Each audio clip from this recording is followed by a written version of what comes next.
How to set up a SOCKS proxy with Linux SSH. Have you ever wanted to browse the internet securely while using a public network?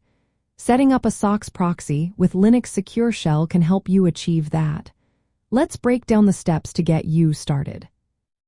First, let's clarify what a SOCKS proxy is. SOCKS stands for Socket Secure. It operates at the session layer of the Open Systems Interconnection model. This means it can relay network traffic between your device and the internet. By using Secure Shell's dynamic port forwarding feature, you can create a SOCKS proxy that routes your internet traffic securely through an SSH server. To set up your SOCKS proxy, open a terminal on your Linux machine. You will need to run a specific command. The basic command looks like this: sshd local port user add SSH server. For example, if you want to use port 1080, you would type sshd 1080 user at remoteserver.com. This command connects to remoteserver.com and sets up a SOCKS proxy on your local machine at port 1080. If you want to keep the SSH tunnel running in the background, you can add a couple of options. Use N to indicate no remote command and F to fork the process to the background. The command would then look like this: ssh fnd 1080 user at remoteserver.com.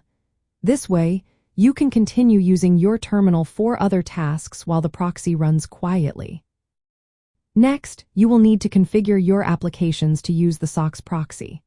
For instance, set your web browser or other network applications to use a SOCKS 5 proxy at localhost or the loopback address 127.0.0.1, along with the port you specified, like 1080.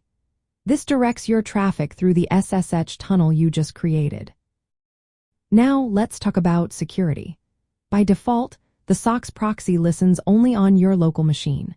This means only your local applications can access it.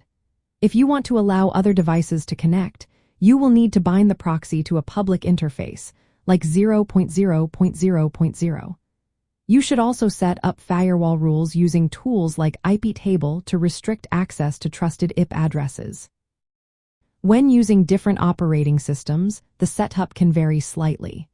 On Linux and macOS, it is straightforward through terminal commands. However, if you are using Windows, you might want to consider tools like PuTTY, which provide a graphical interface for dynamic port forwarding.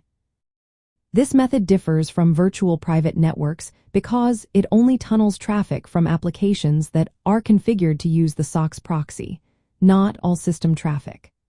SOCKS proxies via Secure Shell are particularly useful for secure browsing on public Wi-Fi, bypassing content filters, or accessing geo-restricted content by routing your traffic through a remote server.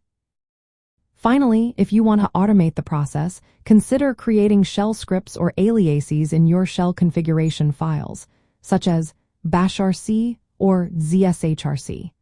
This way, you can quickly start your SOCKS proxy whenever you need it. Setting up a SOCKS proxy with Linux Secure Shell is a simple yet effective way to secure your internet browsing. Just remember to configure your applications correctly and keep security in mind. Happy browsing!